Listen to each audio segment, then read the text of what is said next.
we're back in the car like we never left. Welcome to the Confessions of a Not So Dangerous Mind podcast. I'd like to thank you all for spending some of your early Monday evening here with me in New York. But once again, we're going to skip past all that promotional jazz and get right to the guts of the episode. Well, with the baseball situation going from bad to worse, we're not going to talk baseball today. Maybe we will soon, hopefully, but not today. For today is the 30th anniversary of a Sylvester Stallone's movie release. And this is another one of those films that I love to talk about where the box office numbers, if you just look at the overall gross, it's perfectly fine. You say, okay, this film was a hit. Good job, Sly. Must be a great movie, whatever the case might be. But then when you break the numbers down further, you see what you saw the previous year in 1994, released around the same time. The Specialist, not a good movie. But The Specialist, which had a budget and marketing push with a $45 million total, ended up grossing $171 million worldwide. Now, normally the breakdown would be something like, 140 domestic and 30 foreign, but that's not what happened with The Specialist, which is a shitty movie. I mean, I love it. It's guilty pleasure, but it's not good. 11% on Rotten Tomatoes. But you look at the numbers, and the film grossed, I think, $54 million in the United States and 117 overseas. It was 57 in the U.S. and 114 overseas. So the box office gross in Europe and Asia was double that of the good old U.S. of A. And then The Specialist, which had a budget of somewhere around 30 to 35. It was a little bit of a tighter budget, didn't have as big of a cast, didn't have to pay everybody that much money. Stallone probably took points, whatever. But that movie, The Specialist, celebrating its 30th anniversary today, released October 6, 1995, grossed $32 million in the United States and 50-something million overseas. And the reason why, and it's ironic that I was taking Robert Sklar, a kind of fabled film scholar and historian who was a tenured professor at New York University. There was a scholarship in his honor. He passed a little bit young. He died in an accident, like a car accident in 2011. Really great guy. What a genius he was. But Robert Sklar wrote a famous book called Movie Made America. It's one of the best books ever written about the history and the culture of the movie business in the United States, going back to the silent period. Like, nobody did it better than Sklar, and it's pretty readable. Just a tremendous, tremendous book, and he was a scholar. So I had him in the fall of 1995 as The Specialist was getting ready to come out. 95, not the best year as far as Hollywood. There are a lot of entertaining movies, but 94 was better, way better, with Gump and Shawshank and Pulp Fiction. 96 was easily a better year. 95, big hitters like Leaving Las Vegas, Heat, with Al Pacino and Bobby D. But before The Specialist was coming out, we were watching Rambo, First Blood Part 2 in this class. And Rambo, a movie that's now 40 years old. Well, Rambo First Blood Part 2 was only 10 years old when we screened it in Robert Sklar's class, which was American Film 1975 to 1990. So needless to say, we watched Rambo, but we also saw documentaries such as Times of Harvey Milk and my favorite documentary, The Thin Blue Line. It was a good mix of independent film and big studio Reagan-era movie making. And I'm not trying to make jokes about Reagan, but that's just basically what it was. It was eight plus years of Hollywood films that, they were produced during the era when Ronald Reagan was president, such as Rambo First Blood Part 2. So we're getting ready to watch Rambo, and the movie is an absolute riot. It's not a comedy, but it is screamingly funny nevertheless. So Assassins was coming out a couple of days later, and the buzz was okay. HBO did a featurette which made the film look really, really good. And the now legendary producer, Joel Silver, was the point man on this film. He had done Lethal Weapon, he had done Predator, and he would go on to do The Matrix. But Joel Silver was really high on the movie Assassins, in part not only with the cast, Antonio Banderas as the kind of bad guy, although Stallone's character is an assassin, so how is he the good guy again? How does that work? I don't really know. But Banderas was on the rise, and Silver was really excited about Banderas' performance. And to be honest, Antonio is the best thing about the film, and it's another one of those movies, like I just mentioned, Rambo. Assassins is hilarious, even though it's not a comedy, because Banderas' performance, it was described about Jim Carrey in Ace Ventura: Pet Detective that he plays the lead character in that movie like an escaped mental patient impersonating a game show host. Antonio Banderas' character is supposed to be the number 2 assassin in the world behind Sylvester Stallone's unlikely named Robert Rath, or as Antonio calls him about 100 times, Bubby. You won't call him Bubby, Bubby, Bubby. Just to hear Antonio Banderas call Sylvester Stallone Bobby is worth the price of admission.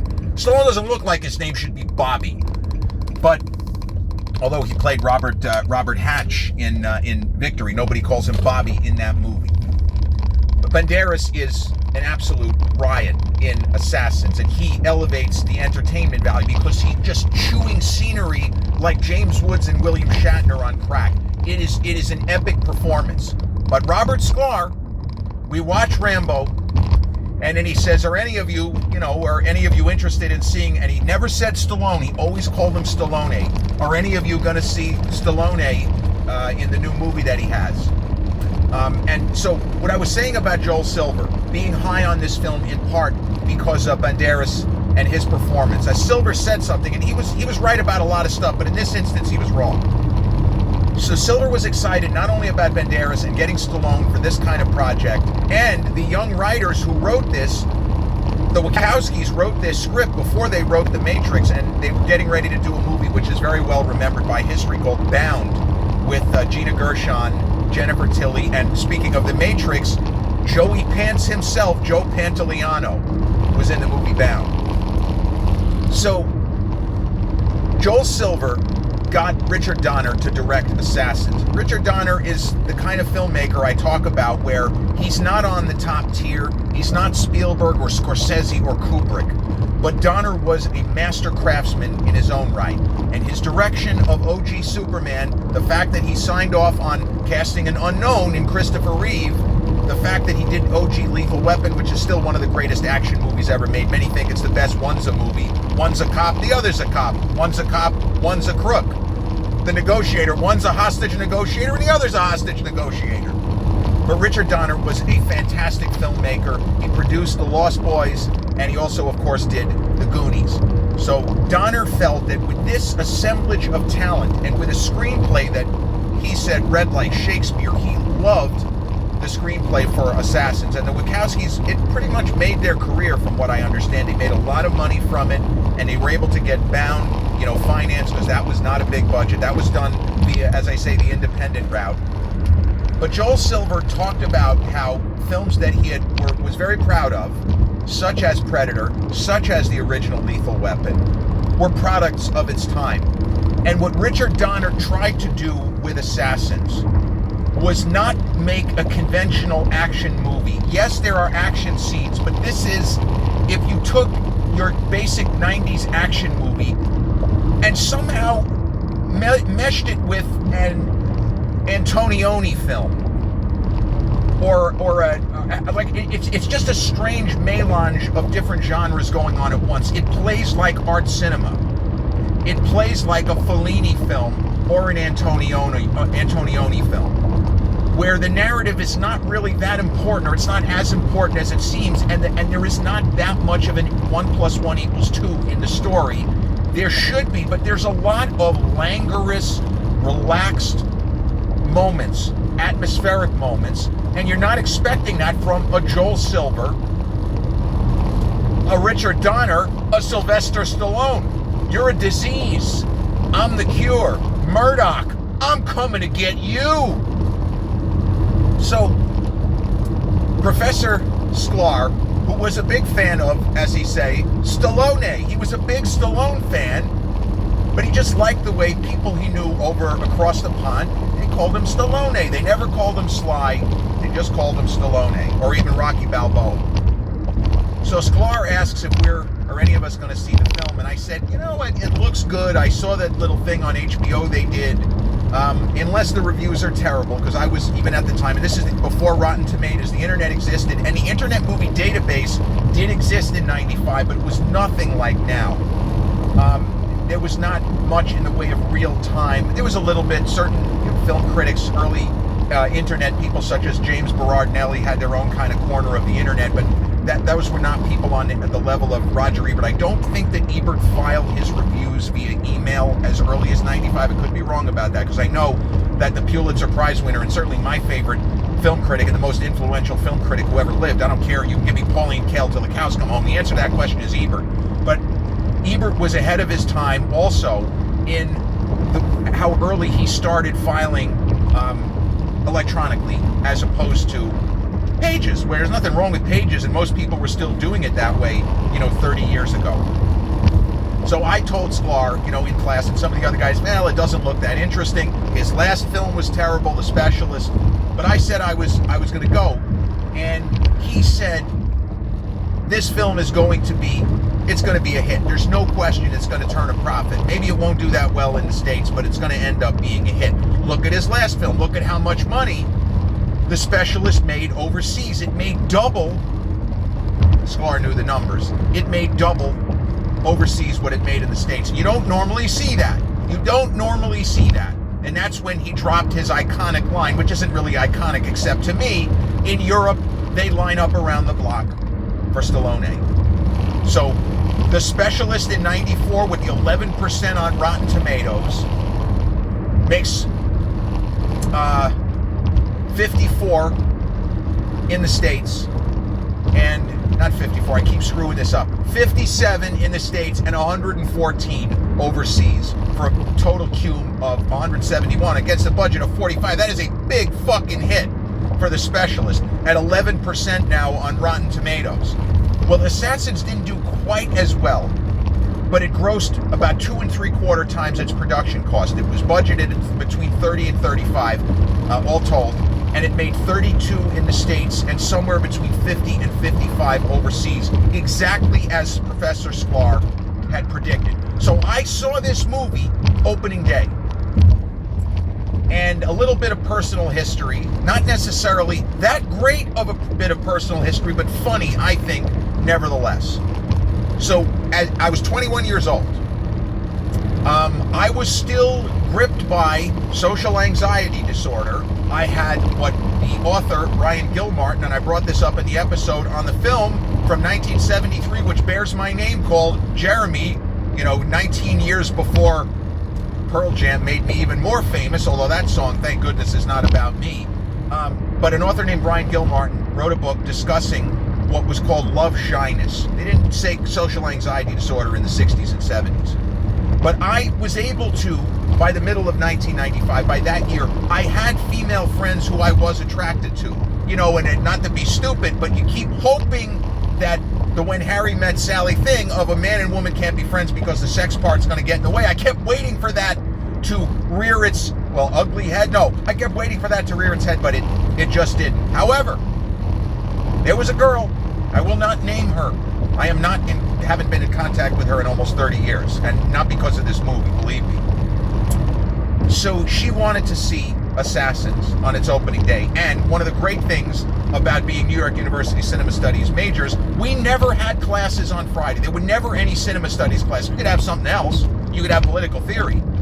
But I was able to arrange my schedule in such a way that I never had class on Friday. Every single weekend from the fall of 1994 until fall 1996 was my last semester. I did not have classes on Friday. It was one 3-day weekend, one golden weekend after another, even under the strain and the pressure of trying not to have my dad punt away all that money, because my dear old dad, Alan Philip Conan, he loved that I went to school in the city because his office wasn't that far. It was like less than a 10-minute, if I made the lights, it was a very quick ride, and I often would pick him up at the end of a late night of class, and I would pick him up at the office and we would drive home. He loved that.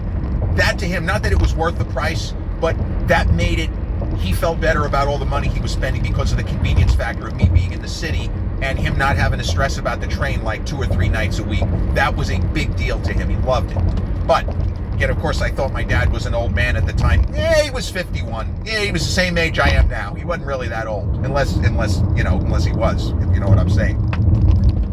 But I went to Assassins, went to an early afternoon screening the Friday that it opened, and I'd been in contact with this young woman who I was friends with, and we really were just friends. I'm not trying to get cute. We were friends. She had a boyfriend. I mean, every cliche in the book, but this is all real. New York Post gave Assassins 3 stars. Daily News gave Assassins 3 stars, and I don't remember what Newsday gave it, which is strange because we got Newsday. Dad and I got Newsday. I think Newsday also gave it 3 stars. I don't know about the New York Times, but the New York papers were certainly favorable, and they were saying, go see it. This is a different kind of an action movie. We see what they were going for. It's not exactly what you're expecting, but it is very well made, well shot. Donner does a good job, and he gets max value from his cast. Stallone does a little bit different. You don't really see his body very much in the film, and it's worth seeing. So that convinced me, because honestly, and I know you're not supposed to let critics dictate these things. If you want to see a movie, yeah, go see it. Totally. But if the New York papers had trashed it, I would have said to this young lady, you know what? I don't want to see it. 1 star, no stars, not going. But with the favorable, and I hadn't seen Siskel and Ebert that week, I don't think their show had aired as of that Friday. Because some weeks you might see it on a Thursday when the movie hadn't opened yet. So we went to the movie. I saw it. The movie's at Sunrise Mall in Massapequa. Well, I mean, the mall is almost completely gone, but the theater has also long since gone the way of the dodo. The last movie that I saw at the movies at Sunrise Mall, Alex Proyas's magnificent sci-fi epic masterpiece, Dark City, in February of 1998. So myself and this young lady who was she was my best friend. Also a cliche. Fell in love with my best friend like a poor sap. What a wimp. Okay, I take all the criticism. You can light me up in the comments on this. But we saw Assassins at the movies at Sunrise Mall, Massapequa. And I had a lot of issues. I had a lot of psychological stuff that was bothering me. A lot of things going on between the ears I really didn't need to be focusing on. But she thought that Stallone looked better in this movie than in any film she had seen him in. And she kind of considered herself a fan. Of course, the Rocky movies she liked. She thought that Victory, the movie that I, of course, love with Pele and Michael Caine, she was a fan. But she kept talking about how freaking sexy Sly looked. And we're watching this movie, and I'm not feeling that great about seeing this film with her, because it looked like she was ready to just, give it all away for Stah-Low-Nay. If she was in Europe, she would have been lining up around the block for Stallone. So I liked the movie, and she also liked the movie. She didn't think it was great. She would have given it 2.5 out of 4. I would have given it 3. I thought it was good enough. There were some things, I had some issues. The Julianne Moore character was absurd. And I didn't really... Banderas' performance is very entertaining, but his character is also preposterous. There's no way that a guy like that could be assassin number 2. You would have to be like Sylvester Stallone's Robert Rath, who is quiet, he is melancholy, he blends in. You can't be that and be a big personality, because you're going to get spotted. You're going to get bumped off. Remember the movie with George Clooney from 15 years ago? It's crazy to think the movie The American is now as far in the rearview mirror as Assassins was, because it feels like The American came out a couple of years ago. It was 2010. But Clooney plays an American assassin who tries to blend in and live as quietly as possible because he thinks people, in the immortal words of Sylvester Stallone again, I'm coming to get you. There are people who might be looking to take him out. So the film takes the form of a buddy film, but the two guys are enemies. They shouldn't be, but Banderas can't deal with the fact that he's still world assassin number 2 and Sylvester Stallone's Bobby. is world assassin number one. So they have what I like to call, and I use the phrase in baseball, a bit of a dance of death, and trying to figure out who is going to have the last card to play. And there are some great extended sequences in this film that do feel like they come from a different movie. The thing with Sylvester Stallone's character of Robert Rath, it is a very unconventional role. You could see that Sly was already getting tired of making disposable action movies after his foray into comedy didn't exactly set the world on fire, although many Gen Xers will actually rank the comedy he did in 91, Oscar, as one of their favorite films with Stallone, and no equivocation. A lot of people love that movie. I don't know anybody that thinks Stop or My Mom Will Shoot is anything other than a catastrophe, but Sly was getting tired of making disposable action movies. He was already tired, as he's put it, I feel like a piece in an erector set.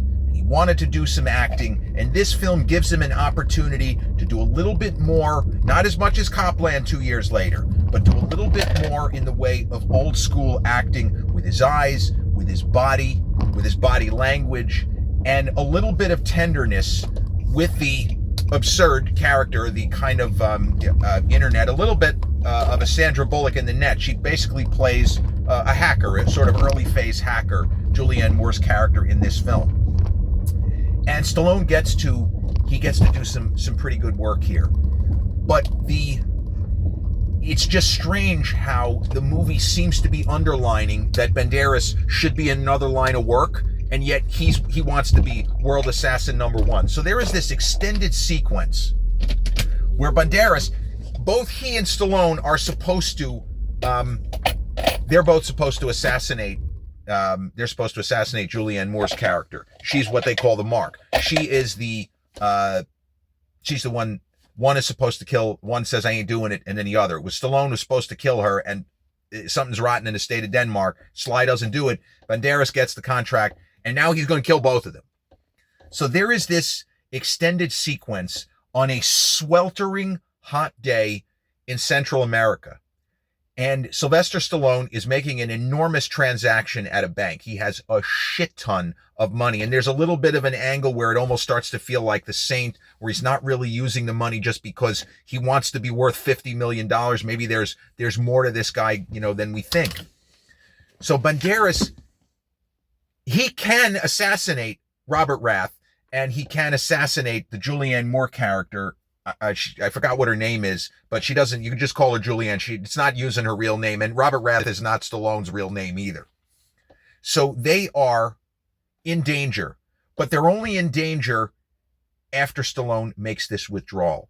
And he works it out so that he's going to be sitting in the bank all day. He is going to be in the bank in air-conditioned comfort. He is going to be living the life of Riley. He's having cappuccino, a little Danish, as if Sylvester Stallone would really eat the Danish, but he's having coffee and Danish, and he's schmoozing, and Julianne Moore is at an outdoor cafe in the shade. She's having a great time, and Stallone keeps telling her, I understand. He's in one of these buildings, right? He's going to have a rifle pointed at you and at me, but I'm telling you, he's not going to kill you. I am going to make that guy wait. He doesn't say all fucking day, but he's going to wait all fucking day, and he's going to start losing it. He's going to start losing it because he's going to be hot as hell up there, and he's going to get dehydrated. Stallone's character is he plans all this out, and his plan works perfectly, and it's the way that Stallone, the patience that Richard Donner allows him to take with this character and with the relationship, which is, again, there's no way, but the way that it develops with Julianne Moore's character, it's good work by her. It's a totally thankless role from her. She's supposed to be like a little crazy cat lady. There was so much narrative shorthand in Hollywood in the 90s. The movie The Net, which, as I say, was earlier, that was the summer of 95. I saw that opening day. We're supposed to believe that Sandra Bullock, she don't need no man. Not that she don't need no man, and she can't get a man. I'm sorry. I don't buy it. That was weird casting. But she's like the crazy cat lady, but she's a net ranger of the mid 90s era. She's a very high level IT, but a big time hacker, as is the Julianne Moore character. She's a little bit of a crazy cat lady, but she's also just a genius, silicone sorcerer, if you will. But the way that Sly is so patient, his line readings are a little bit slower.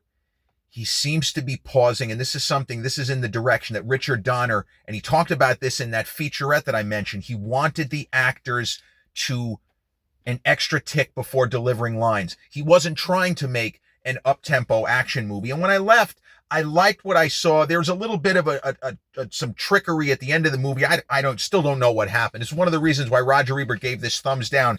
He said there's a shooting at the end of the film where I just don't understand how it happens. Now, the reason why that's funny is that one person shoots a gun and another person is dead. And we see them get shot. So it was the way that Ebert described, I don't understand how it happened. One guy had a gun and he shot that gun, and then the other guy got hit by a bullet and he expired. But I understood why he said it that way and why it was funny, because I had the same thought. I don't understand how he did that. How did he shoot this guy from there? Great stuff. So, as I said, Assassins was a box office hit. And if you compare it to The Specialist, the Rotten Tomato score is not good. It's like 30%. But that's way better than The Specialist at 11%. And the later film, Get Carter, which I also love. It's an awesome guilty pleasure movie. Get Carter sitting at a big 12% on Rotten Tomatoes. So by that logic, the fact that Assassins is in, I think, the low 30s, fantastic. That means 3 out of 10 actually would give it a thumbs up and say, go see it. So this was a film where the New York papers actually, percentage-wise, were higher on it than the balance of, the rest of the critics and just people in general. It had a pretty successful run on Netflix a couple of years ago. You get the thing on your phone that says forgotten Stallone film with Antonio Banderas tearing it up on streaming, those kinds of articles that you can't avoid. But I've seen the film probably 3 or 4 times since watching it in theaters, and I focus more on the performances and just how much of a riot, a laugh riot, Antonio Banderas is. The way he keeps cursing, and I'm not going to do any more of his shtick, but his character is so over the top. Speaking of Stallone again, but he helps to make the movie. The entertainment value is amped up every time Banderas is on screen. So a happy 30th anniversary to not one of the best films in Sylvester Stallone's career, but an interesting, entertaining, action art cinema, Federico Fellini, Michelangelo Antonioni kind of a film, Assassins, released October 6th, 1995. This has been episode 623 of the Confessions of a Not So Dangerous Mind podcast. I'd like to thank you all so much for spending some of your Monday evening here with me in New York. And if you check out this episode on the YouTube channel, haven't done so already, please click like, subscribe, comment, share, turn on those notifications. Or if you catch this episode on the audio platforms such as Podbean, Spotify, iTunes, or the others in which we're hosted, same general rule applies. Click like, subscribe, share, and turn on those notifications. I'll be back with a new episode real soon. Until then, peace.